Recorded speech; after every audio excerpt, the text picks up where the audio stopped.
Hello friends, art and ക്രാഫ്റ്റിൻ്റെ പുതിയൊരു അധ്യായത്തിലേക്ക് ഏവർക്കും സ്വാഗതം. ഇന്ന് നമ്മൾ കാണാൻ പോകുന്നത് ഒരു ബുദ്ധരൂപം സ്കൾപ്ചറിങ് മെത്തേഡിലൂടെ സിമ്പിളായി എങ്ങനെ ഒരു ബോട്ടിലിൻ്റെ സർഫസിൽ ചെയ്തെടുക്കാമെന്നതാണ്. വീഡിയോ കണ്ടു നോക്കൂ. ഈ വീഡിയോ നിങ്ങൾക്ക് ഇഷ്ടപ്പെടുകയാണെങ്കിൽ ലൈക്ക് ചെയ്യാനും സബ്സ്ക്രൈബ് ചെയ്യാനും മറക്കരുത്. ആദ്യമായി ഞാൻ ഈ ബോട്ടിലിൽ ടിഷ്യൂ പേപ്പർ ഒട്ടിച്ച് അതിനെ മൊത്തം കവർ ചെയ്യുകയാണ്. കാരണം ഇപ്പോൾ ടിഷ്യൂ പേപ്പർ ഒട്ടിക്കുകയാണെങ്കിൽ അതിൻ്റെ ഒരു അഡ്വാൻറ്റേജ് എന്താണെന്ന് വെച്ചാൽ നമുക്കതിൽ ഈ സ്കൾപ്ചറിങ് ഉപയോഗിക്കുന്ന നമ്മൾ പേപ്പർ തന്നെയാണ്, പേപ്പറിൻ്റെ പൾപ്പും അതേപോലെ ഗമ്മുമാണ് യൂസ് ചെയ്തിരിക്കുന്നത്. അപ്പോൾ അത് ഈസിയായി ഈ ടിഷ്യൂ പേപ്പറിൻ്റെ സർഫസിൽ ഒട്ടിച്ചെടുക്കാൻ പറ്റും നമുക്ക്. അതുപോലെ തന്നെ ടിഷ്യൂ പേപ്പർ ബോട്ടിലിൽ ഒട്ടിക്കാനും നമുക്ക് ബുദ്ധിമുട്ടില്ല, പ്രയാസമില്ലാത്ത കാര്യമാണ്. അപ്പോൾ അതുകൊണ്ട് ടിഷ്യൂ പേപ്പർ കൊണ്ട് നമ്മൾ കവർ ചെയ്ത് ഒട്ടിക്കുകയാണ് ഫുള്ള്.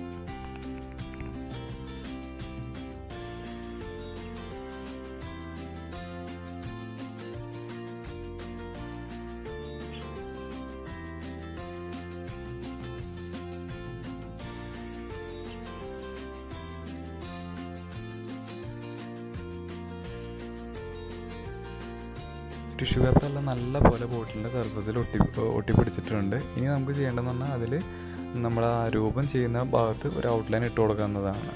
അപ്പോൾ ആ ഔട്ട്ലൈൻ ഇട്ടിട്ട് നമുക്കത് രൂപം ചെയ്തെടുക്കാം.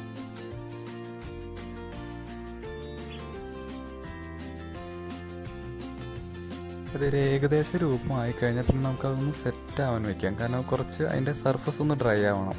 പിന്നെ പേപ്പർ പൾപ്പ് ആയതുകൊണ്ട് ഒരു 5-6 മണിക്കൂർ എടുത്ത് അതിൻ്റെ സർഫസിൽ, കാരണം ഇത് വളരെ സ്ലോ സെറ്റിംഗ് ആണ്. 5-6 മണിക്കൂർ എടുത്ത് അതിൻ്റെ സർഫസ് ഒന്ന് ഡ്രൈ ആയി തുടങ്ങുകയുള്ളൂ. അപ്പോൾ അതിൽ നമുക്കൊരു അഡ്വാൻറ്റേജ് കിട്ടുന്നത് എന്താണെന്ന് വെച്ചാൽ നമ്മളിപ്പോൾ ഈ 5-6 മണിക്കൂറിന് ശേഷം അതിൽ നമുക്ക് ഫിനിഷിങ് ചെയ്യാൻ പറ്റും. അതായത് അതിൻ്റെ സർഫസ്, കാരണം പേപ്പർ പൾപ്പിന് നമ്മുടെ കടയിൽ നിന്ന് മേടിക്കുന്ന ക്ലേയുടെ ആ ഒരു ഫിനിഷിങ് നമുക്ക് കിട്ടില്ല. അപ്പം അത് നമ്മൾ പ്രസ് ചെയ്ത് അതിൽ റബ്ബ് ചെയ്ത് ഫിനിഷ് ചെയ്ത് എടുക്കേണ്ടതുണ്ട്. അപ്പോൾ അതുകൊണ്ട് അതിനുള്ളൊരു സാവകാശം നമുക്ക് കിട്ടും. കാരണം ഇത് പെട്ടെന്ന് സെറ്റ് ആവാത്തതുകൊണ്ട് അതിനൊരു സാവകാശം നമുക്ക് കിട്ടും.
നമുക്കിതിനൊരു ബേസ് കളർ അടിച്ചു കൊടുക്കണം ഫർദർ പെയിൻറ്റ് ചെയ്യാനായിട്ട്. കാരണം ഇതിലിപ്പോൾ പേപ്പർ പൾപ്പ് ആയതുകൊണ്ട് ഒരു ആഷ് കളറാണ്, ഫിനിഷിംഗ് ആണ് ഉള്ളത്.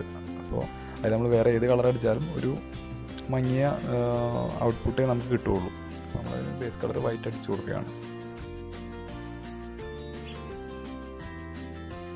അടുത്തത് നമുക്കിതിൽ പെയിൻറ്റ് ചെയ്ത് ഫിനിഷ് ചെയ്തെടുക്കേണ്ടതുണ്ട്. അപ്പോൾ ബുദ്ധരൂപങ്ങളുടെ പെയിൻറ്റിങ്ങിന് റെഫറൻസ് ആണെങ്കിൽ ഒരുപാട് ഗൂഗിൾ സെർച്ച് ചെയ്താൽ കിട്ടും. ഞാനിതിൽ ഒരു മെറ്റാലിക് ഫിനിഷിംഗ് ആണ് ഞാൻ ഉദ്ദേശിക്കുന്നത്.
അങ്ങനെ നമ്മുടെ ബോട്ടിലായിട്ട് ഫിനിഷ് ആയിരിക്കുകയാണ്. അപ്പോൾ വീഡിയോ എല്ലാവർക്കും ഇഷ്ടപ്പെട്ടെന്ന് കരുതുന്നു.